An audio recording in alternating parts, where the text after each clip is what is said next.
The good news doesn't stop merely with Israel's strong military. It continues with Israel's strong economy. It's a tremendously strong economy. And I'll tell you, we made it stronger by moving Israel to free market principles, which unleashed the spark of genius embedded in our people into innovation, entrepreneurship. And there's a revolution taking place. This couldn't happen at the better time. Look at the 10 leading companies in 2006.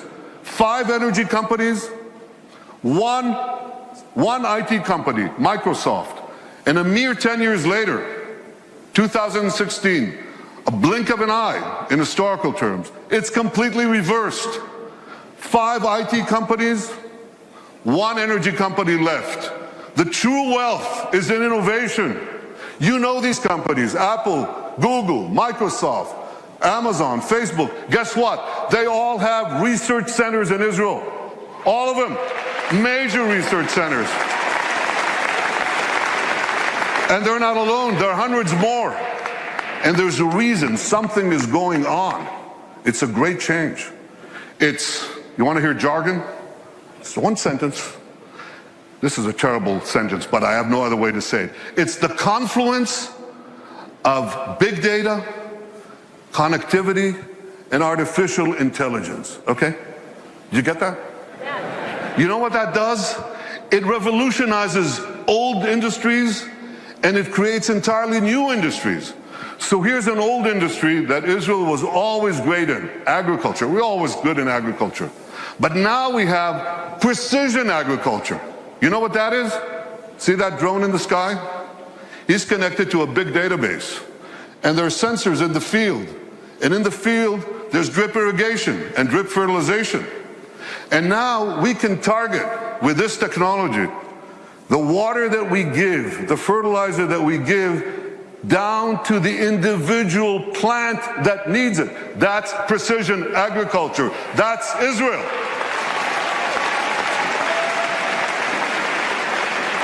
Unbelievable.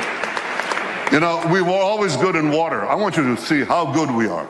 So we recycle almost 90% of our wastewater.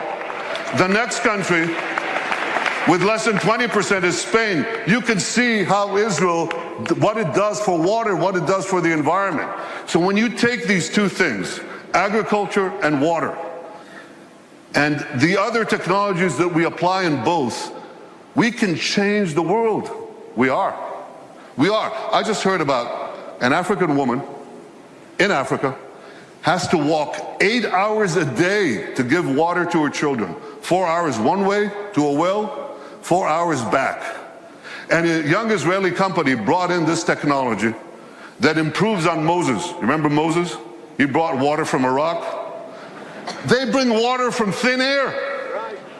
They bring water to Africa, to millions of people in Africa. Israeli technology. And I was just recently in India. That's my friend, Prime Minister Narendra Modi.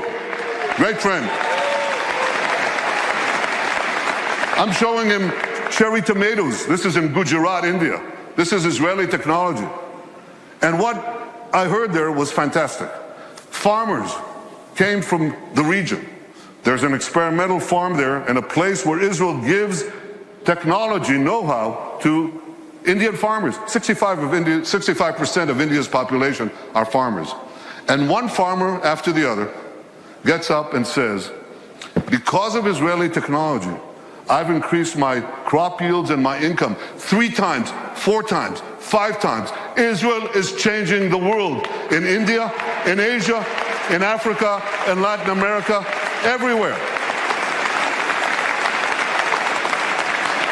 These are the old industries.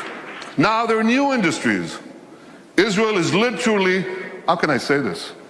Israel is literally driving the world. I'm talking about autonomous vehicles. Israel is a world leader in autonomous vehicles. 500 tech companies that sprang out almost instantaneously. And one of them, Mobileye, up there on the left, was just sold to Intel for the paltry sum of $15 billion. But the interesting thing is that Intel said to them, Here are the keys to our 30 worldwide autonomous vehicle businesses. You run it. Israeli technology is driving the world. And one last industry, there are many more, but one more that you're all familiar with. You have bank accounts? You should. Okay. Well, you don't want anyone hacking into them, right? Or into your cars, or into the planes you ride.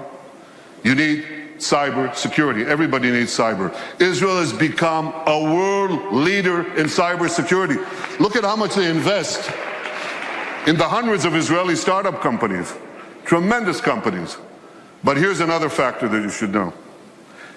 Israel's population is how much? Who knows? Class? 8 million. It's closer to 9, but it's about between 8 and 9 million. That's correct. And what percentage of that is of the world's population? Oh, come on. It's 1/10 of 1%. So what percentage do we get of the world global investment in cybersecurity, in private investment in cybersecurity? We're 1/10 of 1% of the world's population, and we get a whopping 20% of global private investment in cyber. We're punching 200 times above our weight. Not 2 times, not 10 times, not 100 times, 200 times above our weight. That's one heck of a punch. Very strong. Now here's how the dots connect. Because we have this tremendous capacity for security and intelligence, and because we have this tremendous capacity for civilian technology, for making the lives of people richer, safer, more productive, many countries are coming to Israel because they want to share with us these benefits. And that creates the third great change, which is a flourishing of Israel's diplomatic relations around the world. You know, when I joined the Foreign Service 105 years ago, as the DCM to this city, Washington, the number 2 in our embassy, I think we had about 80 or 90 countries with whom we had diplomatic relations. Now the number is 160, and there are very few countries left. By the way, what are we doing with Greenland? We got to do something with Greenland. Where's my advance team? Go to Greenland. They must have some satellite needs or something that we could do there. But we are coloring the world blue. I've been to Africa 3 times in 18 months. I've been to South America, Latin America. Can you imagine? In the 70 years of history of Israel, a prime minister of Israel never went south of Texas. I mean, I love Texas, but yeah, I do. But we went to Argentina. We went to Argentina, to Colombia, to Mexico, and they say, come back, we want more. That is changing. All these countries are coming to us. India, China, Mongolia, Kazakhstan, all of them. Azerbaijan, Muslim countries. First time I visited Australia, tremendous. Far away though. So we're coloring the world blue. And you know what? The numbers, you remember people talked about Israel's isolation? You remember that? Israel's isolation? Pretty soon, the countries that don't have relations with us, they're going to be isolated.